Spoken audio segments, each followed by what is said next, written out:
So that brings us to our panel discussion this morning, which is going to focus on emerging business models, changing business models between network operators and their suppliers. So, this is a topic that's impacting and going to impact everybody in the industry. So we've titled it, Why Vendors Won't Get Paid Per Box Anymore. That's pretty much what we're talking about, not saying that's sort of absolute fact, because there will always be boxes, of course. But I'd like to bring on the panel for this discussion. We've got a great mix of folks from across different parts of the industry and with great experience. So please welcome our panelists onto the stage.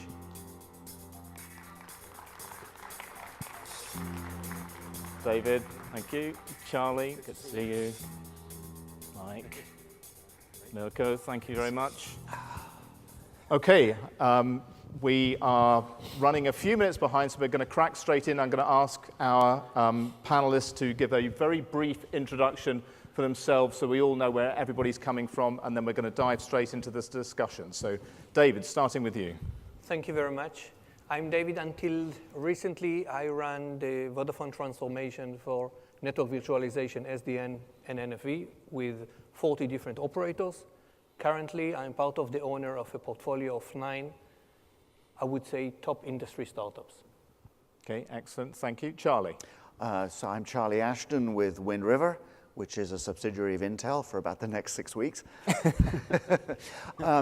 So we're in multiple markets, but what's relevant to the discussion here is we provide NFVI software platforms that guarantee that the virtualized services are running with the level of reliability and uptime that carriers actually need in their networks. Okay, thank you, Charlie. Mike. I'm Mike Frayne. I'm the Vice President of Network Security and Data Products for Windstream, focused primarily on our SD-WAN and NFV strategies moving forward. Okay, and Mirko. Hi, Mirko Oltolini from Colt. Colt Technology. I run the Colt network on-demand function, so responsible for development and product management for our on-demand portfolio, so everything SDN and NFV. Okay, excellent. So basically, here's a very quick view of what we're talking about. Essentially, we have, the industry has what could be described as legacy business models, which are starting to creak at the seams. The way the industry is heading with more and more software, products, applications, technologies being delivered as software, it just doesn't make any sense for these legacy business models to continue.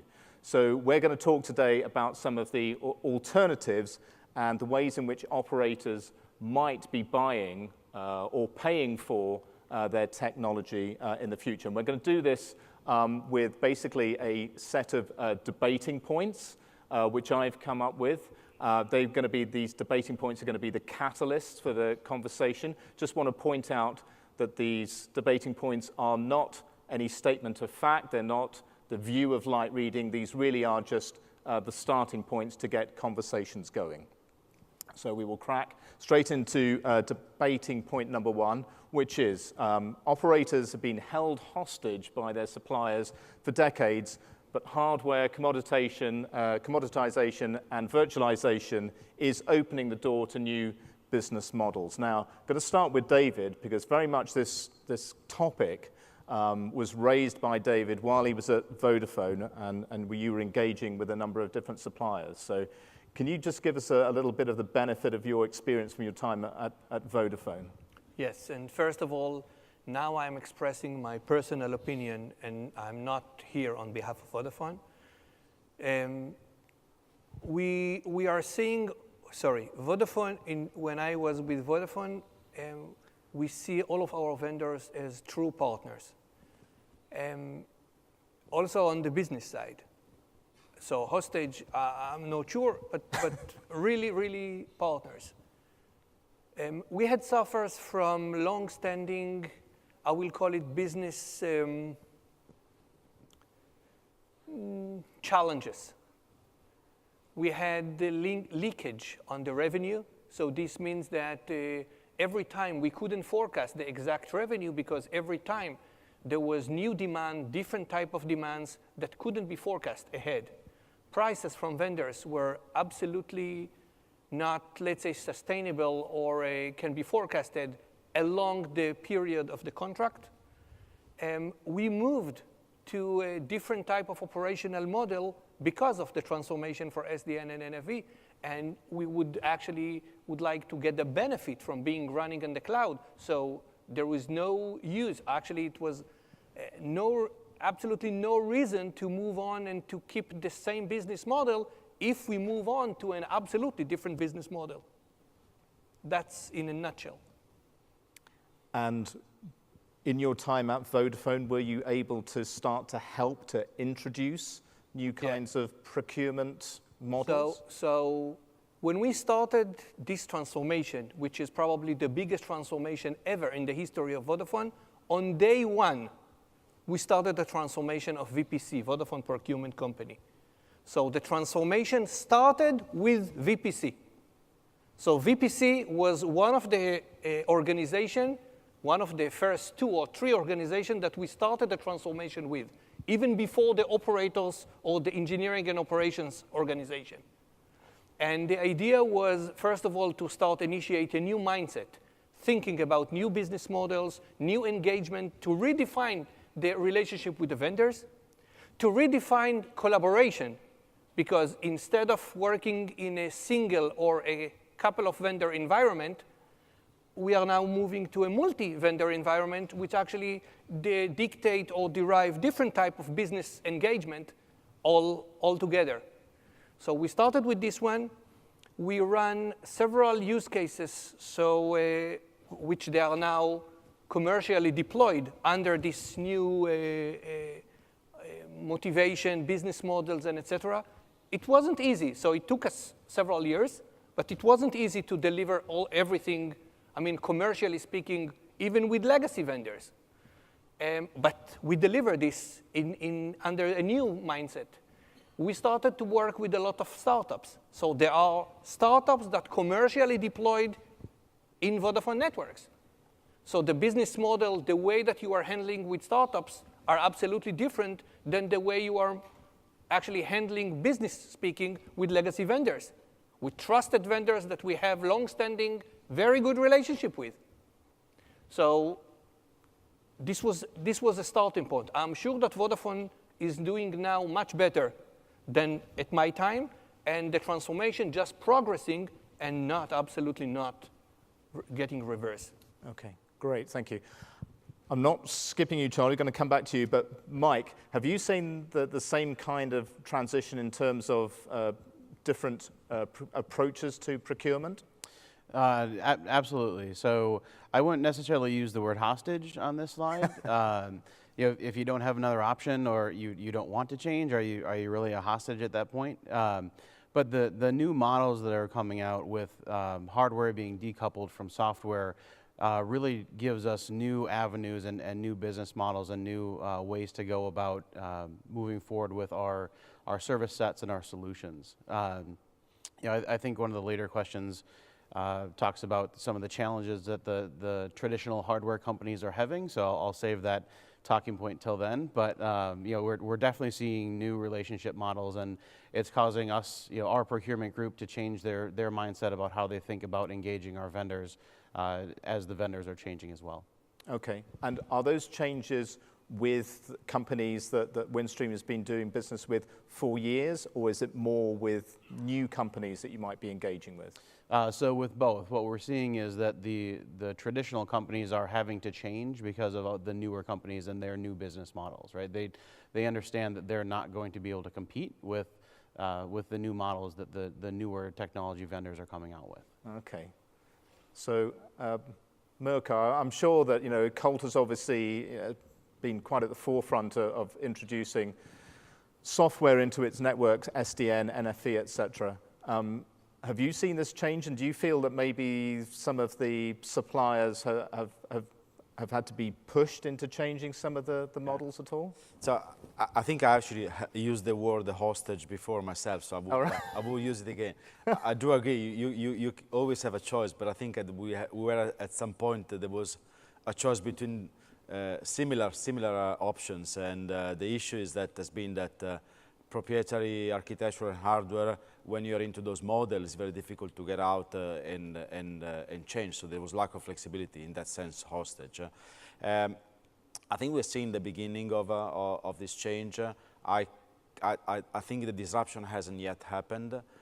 If you think about it, so we're talking about disaggregation, hardware and software.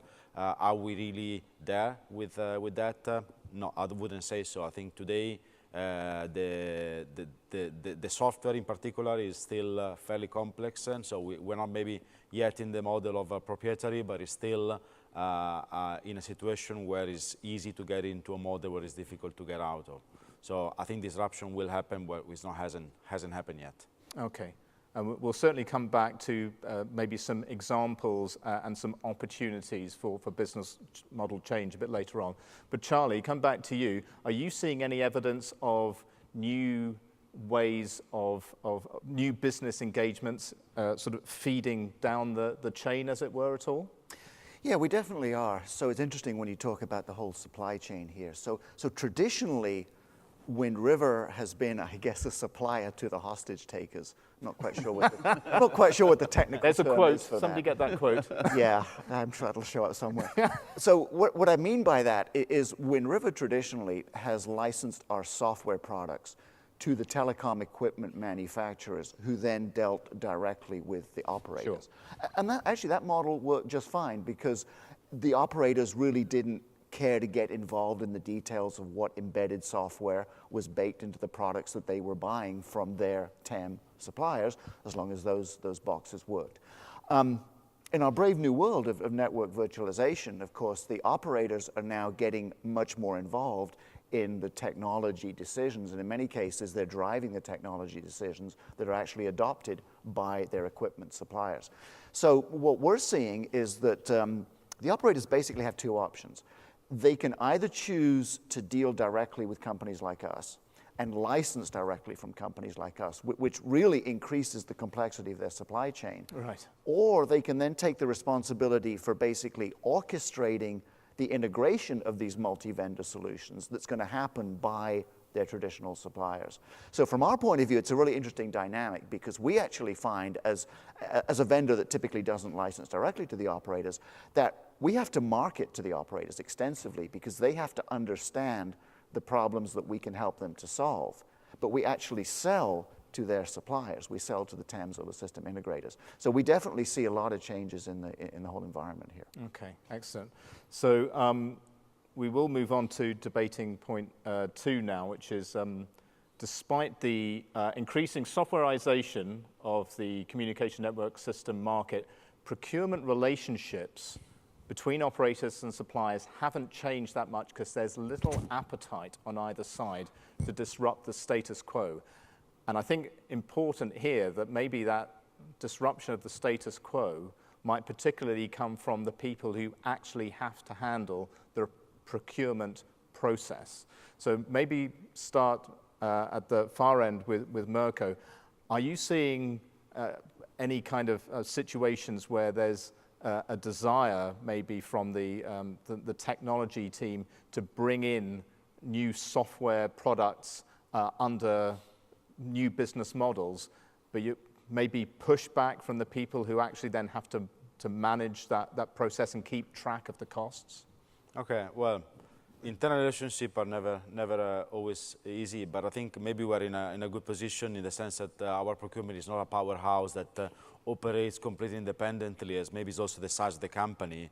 If I look at this broader than just Colt, I can see that potentially being a barrier. It's not happening with us. I mean, if I look at your question specifically, what I said, we haven't yet seen the disruption.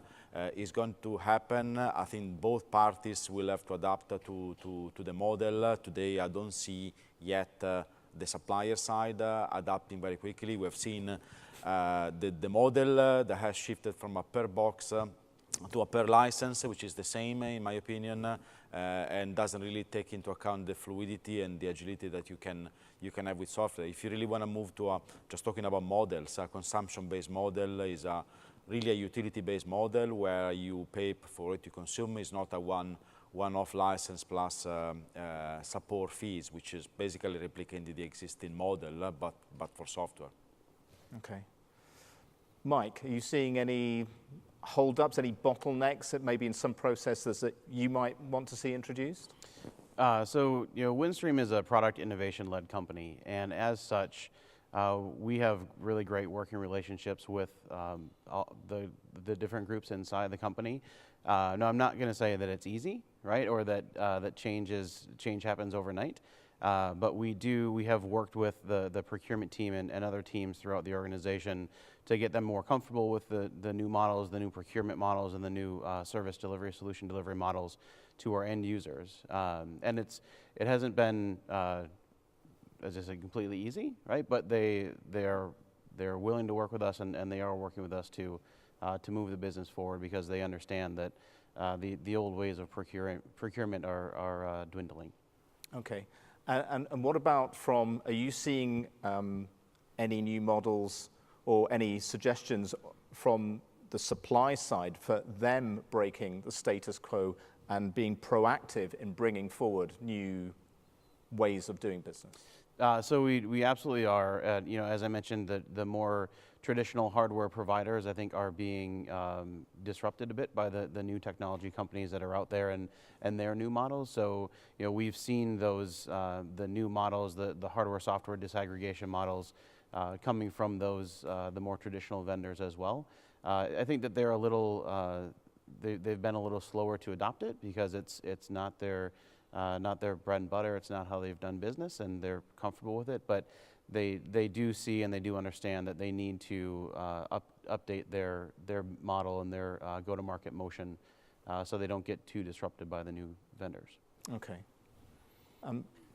David, sorry to keep harking back to your time at Vodafone, but I remember, in fact, it might even have been at BCE, and you referenced that obviously there are a lot of software procurement models out there in the industry already, of course, but for some companies used to selling hardware, that shift to maybe trying to think of ways to do business when they suddenly have a virtualized product created there wasn't unanimity from the supplier side, was there, in the way that these things were presented? So there are many reasons why we saw that this relationship needs to be changed. I will mention perhaps two reasons, in addition to all of the reasons that my colleagues here actually mentioned. The first, we identified 3 mega families of use cases to deliver first. There were no one single traditional vendor that could deliver this. He didn't have the skills to deliver this, literally.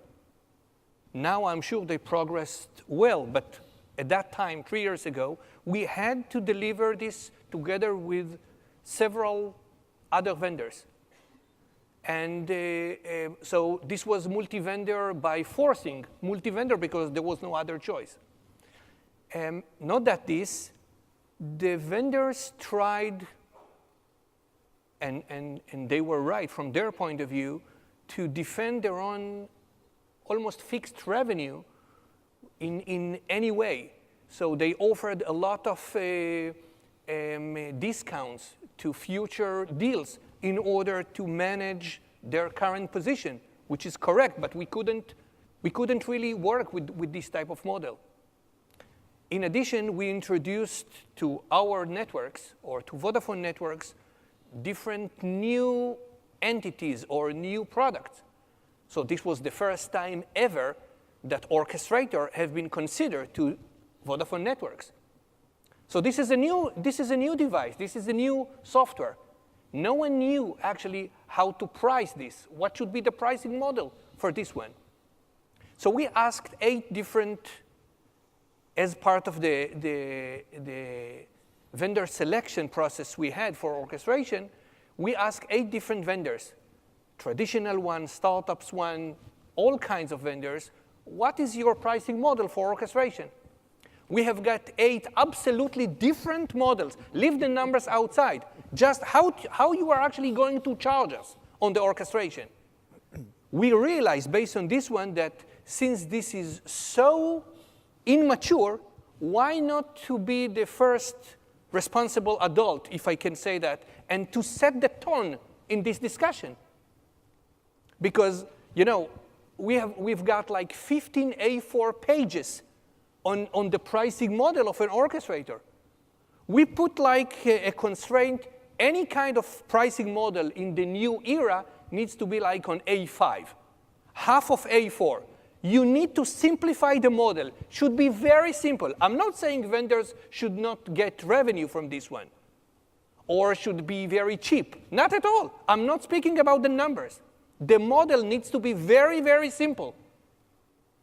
So these are the main, or these are among the reasons why we had to change the relationship, and relationship have been changed. Okay. Charlie, are you seeing the status quo disrupted? Yeah, by the way, we don't sell orchestrators, so that wasn't me. Yeah, we see the status quo needs to be disrupted, and I'll give you a couple of examples. We have a situation going on right now, again, not with any of my colleagues' companies on the panel here, where we're dealing with an operator who really wants information from us in the form of an RFI. But their procurement organization is not capable of sending us that RFI. It's that difficult for us to just formally get the information into that company that they're looking for. And that's the kind of thing that's going to be a real barrier to companies, to operators, being able to really leverage some of the innovative solutions and technologies that are out there in the marketplace. And I'm sure that they'll fix it, but that's something that is just one case that we have going on right now. Right. Another challenge that we see, kind of going a little bit to what David was just talking about, as we talk to operators about software, it's not clear to me that their procurement teams really understand how to value software or how to really quantify the benefit that they're going to get from one software solution versus another. I mean, those are both complex topics, don't misunderstand me. But at some point pretty soon, they're going to have to figure that out if they really want to move to these multi-vendor environments where they can take advantage of the innovation that's coming out of software companies at all levels of the architecture. So that's just a couple of examples of challenges that we're seeing. Yeah, because I'm sure not going to get any disagreement that it's really, really important that we don't actually, the industry doesn't introduce any new business models that are going to mean that people aren't going to be able to make money and invest back in their businesses. That's going to be absolutely essential. But obviously finding the new models Can I add something before you move to the next one? Yeah, sure. I think disruption, we're talking about disruption, is also coming from the fact that operators increasingly are taking their fate in their hands, in the sense of we're not going to wait anymore for something to be available on the market. You can see a lot of operators starting to build their own software tools, as we're doing, and that bypasses traditional models, so change completely the supply chain. That's also happening with hardware. I think you were mentioning about you can sell directly, you can sell through suppliers, and that will create a significant disruption. Hasn't yet fully happened in the market, but it's a way to get around the problem. Okay. Well, let's stick with that for a second, because I think, Mike, you have a sort of similar experience. And actually, I've mentioned backstage there just before, one of the things I've heard a lot over the past 2 days at BCE is operators talking about, we needed to do this. We couldn't find what we needed in the market, so we developed it internally. How does that impact the whole process of sourcing technology? You doing it internally and then maybe not in an open source way, trying to feed that back or use it as a launch pad, or is that just a product you're going with and you're never going to get it from the market? So that's a great question, and we have, to address some of the deficiencies that we've seen with the vendor supplied technology, we've spun up DevOps teams internally, and so looking long term, we have a voice platform that we developed ourselves, and the ownership economics on that are great, and we couldn't get the vendors to deliver a similar product to us, and so we're continually looking to innovate and provide new advanced services to our customers, and not only Windstream, but we've heard it multiple times throughout the last 2 days that the service providers themselves are going to provide significant disruption to the traditional hardware vendors because as they move into becoming software companies to garner a higher valuation on Wall Street, they're learning more, and they may not be as agile as the service providers need them to be. Okay.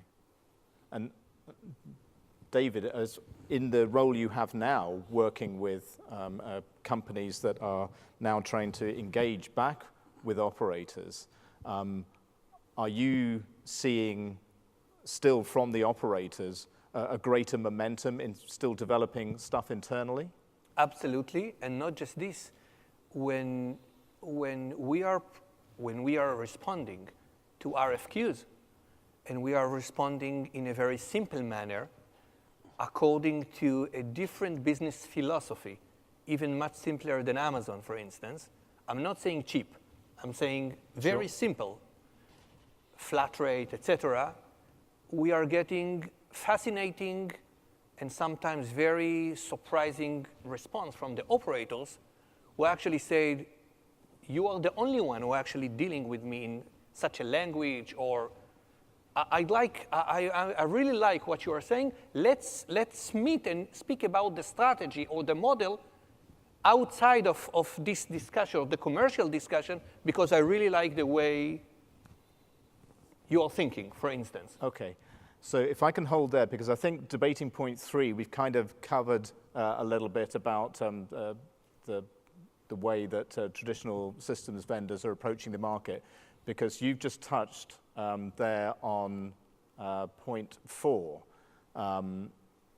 which is about getting to the point to actual new models. So VNFs and other software tools should be priced and charged on a linear model, so that the payments increase as the number of payments increase as the number of deployments or number of customer support increases. Otherwise, the vendors will go out of business. Now, that is a step forward that I think would be acceptable in the traditional industry way of going about things. But I think there are discussions happening in the industry where the linear model might not be applicable. So can you just give us a Yes. sense of that and a flavor of that, because you started on. Let's consider two kind of examples of VNFs.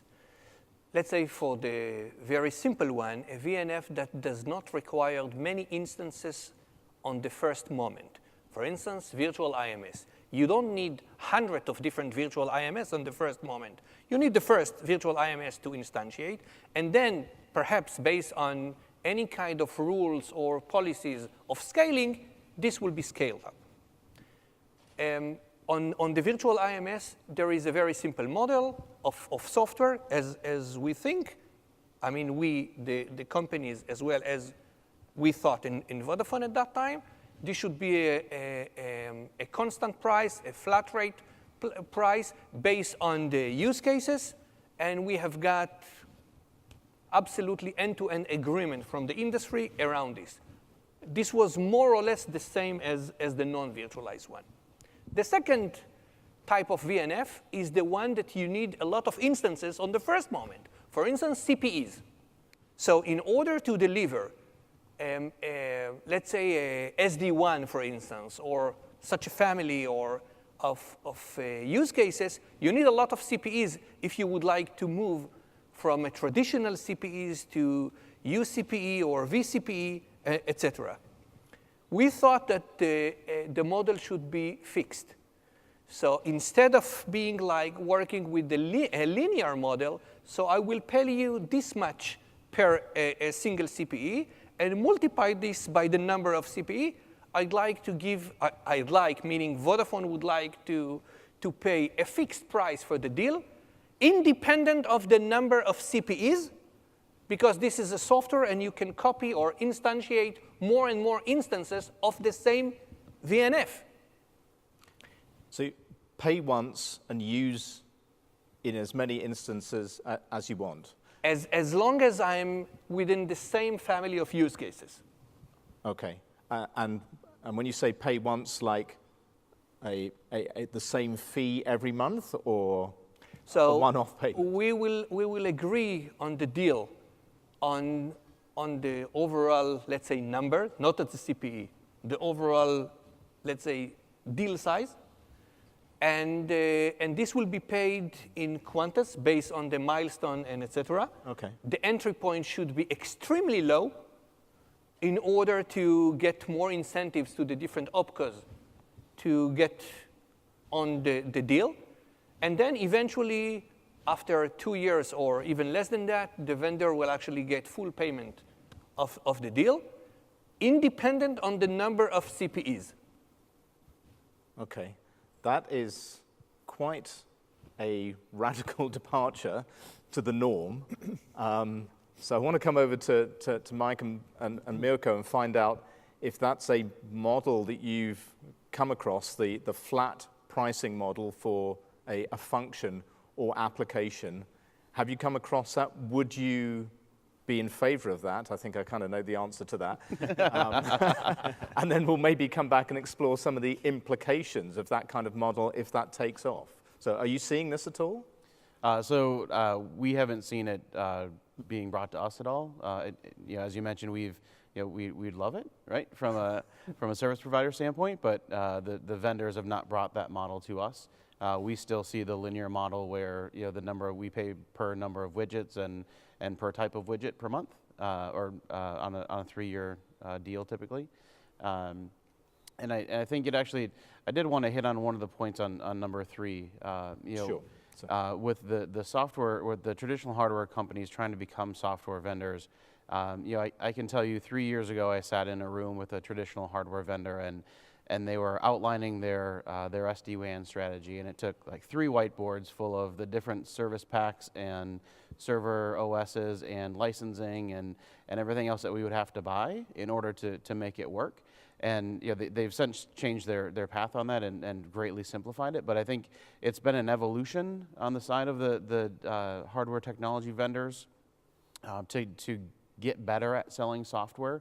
The other thing that we've run into from the modeling from the traditional hardware vendors has been,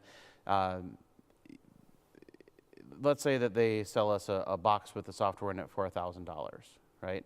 What we saw and still see a little bit of is they'll sell us the box now for $300 and the software for $700. As long as we buy them together. But if we just buy the software, then the software is $900. Right. And they all swear that they're not hardware vendors and they don't care about the hardware, but they still, the top line revenue is obviously a focus of them. So I think that the vendors have to get their heads around if you're going to say that you're not a hardware vendor, you're hardware agnostic, then you can't charge more for your software, whether it's on your box or not, right? Because you're really not being genuine with your positioning. So we haven't seen yet anybody coming with a model, but we love it as well. I think the right model to me is an S-shaped curve that you start with some entry-level one-off pricing, and then it goes up, but then at some point plateaus to the point that you don't have an open-ended, because this can lead to, if you think about how the overall software to be the capability is changing, you have multiple elements now. You have the hardware, you have the virtualization layer, you have the orchestration layer, you have the VNF layer on top of it. Then you start to have multiple different elements that all sum up to amounts that are much higher than what you pay today for even the physical device. And I think the reasoning here is not so much about I want to spend less money. Of course we do, but the model has to work yes. for both suppliers and providers. But what I think is important is the fact that a different pricing model can enable innovation in the way we provision services to customers. We introduced for connectivity a pay-per-hour model, and so a customer can buy connectivity and shut it down after a day if they want, after an hour if they want. If I have to pay a license for a VNF and the license isn't transferable and that license has a certain cost, then I'm forced to pass that cost to the customer. If I have a fixed cost model, as David was referring to or describing, then I can think about innovation. I can think about I can give this to you for free. I can think about what's happening, what has been happening in the phone app model that you pay for capabilities once you have once you have the app, so you pay for in-app purchases, and so this type of approach can become possible. Okay. I know you want to come back on that. I just want to ask Charlie first. A model of supply once for a fee, and then, you know, that software might get used, you know, in 10 instances or 100 instances, and it doesn't impact the revenue. Is that a model that you think can work? So, I mean, it could, but the price is going to be really high. So, from our, maybe I can talk you first. maybe split a product into 5 different pieces. Maybe let me talk first about the pricing models that seem to work for us as an NFVI vendor, and then maybe make some comments about VNF pricing, because I think there's really different constraints there. So as an NFVI vendor, you know, we try to always agree on basically a win-win or a shared success pricing model. We've actually found that to be pretty straightforward. So we sell our NFVI software on a per server license. So in practice, what that means is that when an operator is deploying a server into their network, running a service that's generating revenue for them, then we're getting a cut of that revenue. And that's why, to me, that's very much a shared success model. Essentially, we're not making money until they're making money. And that seems to work. We get no pushback at all on that model at the NFVI layer. Now, we do see a lot of confusion amongst the VNF vendors as to what kind of models they actually think are sustainable. Obviously, they're all looking for a pay-as-you-go type of model. One of the problems that I think the industry has is there's really no common licensing model amongst all of the different VNF vendors. Right. And I think also there's really no consensus as to where in the whole architecture kind of is the focal point or the license manager that can manage the license for multiple VNFs. You know, we frequently have, you know, our VNF partners coming to us saying, you know, can we implement that function, you know, at the NFVI level? We see others who say that needs to be, no, it needs to be implemented at the service orchestration level. So I think that there's really a couple of problems here. One of which is there's not consensus on how pay-as-you-go licensing should work. And then there's not consensus on where in the system is the focal point that's actually doing all of the hard work here. Right. So I think it's much more confusing in the VNF area than it is for NFVI. Right. I don't know if you would agree with that, David. Yes, I fully agree with this. I have 2 comments on what we have at the moment. So first of all, because of, the first point is that because of the confusement on the VNF vendors and et cetera, we couldn't wait for the vendors to come up with a model, because this was like a mess. So we shared our own model, and we have got responses from the vendors on that model. The benefit for, and let's assume that the revenue for the vendors are more or less the same. The benefit for the operator is enormous. You have more certainty around what is happening with your revenue on this one, on the forecast. No dependency on volumetrics anymore. Everything is simple. You can really, really run your business as you should. The second one, just to finalize the story, we ran this RFQ for the CPEs. All the major vendors in the industry participated in this RFQ.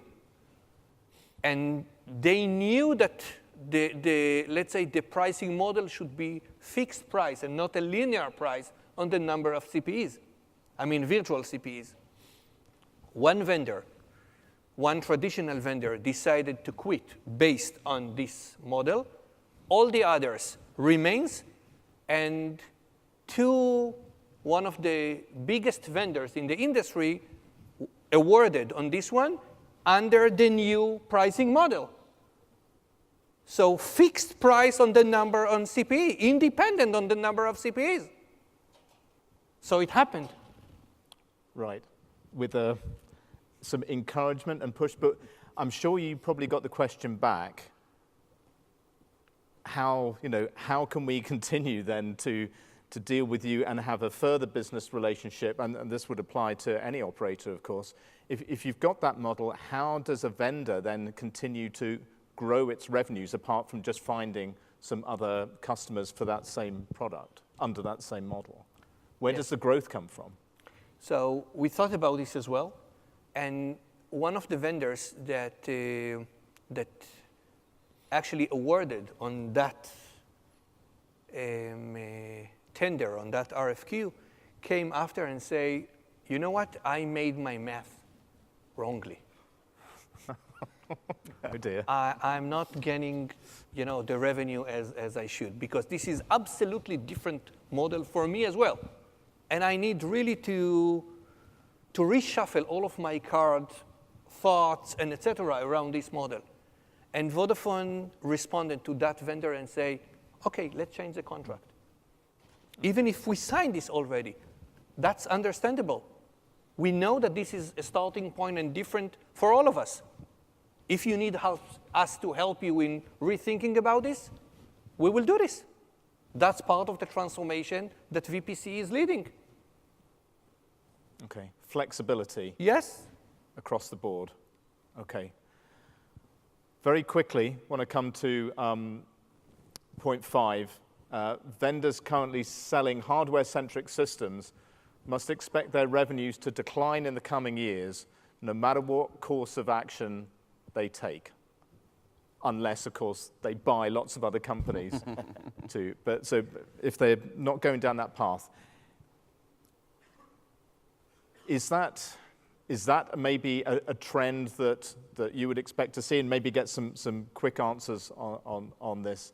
Do you expect to see perhaps vendors have to take a hit, traditional vendors have to take a hit in the near term while they figure out new business models, new innovation? Because we want models that inspire innovation to come up with new products, new applications, new ways of working, so that revenues can grow for everybody in the end. But is there going to be a hit to start with, Charlie? I think this is an opportunity for the vendors to figure out, the hardware vendors to figure out how can they deliver increased value to their customers. And I think there's multiple ways they can do that. We talked a little bit earlier about traditional hardware vendors who are now actually selling integrated software products. We've had a couple of experiences as the software piece going into that of making that a business model that works for the hardware vendor. So that's one option they can look at to deliver more value. They can look at the option of providing complex system integration services for the operators. Again, somebody has to put together these multi-vendor solutions. And finally, they can look at, do they have capabilities in terms of actual network operations, which especially for some of the tier 2 providers, they're looking for places they can outsource. So I see this as an opportunity for hardware vendors to figure out how do they deliver more value. Okay. Gentlemen, I think the fate could even be worse. Sorry, I just jumped. Okay.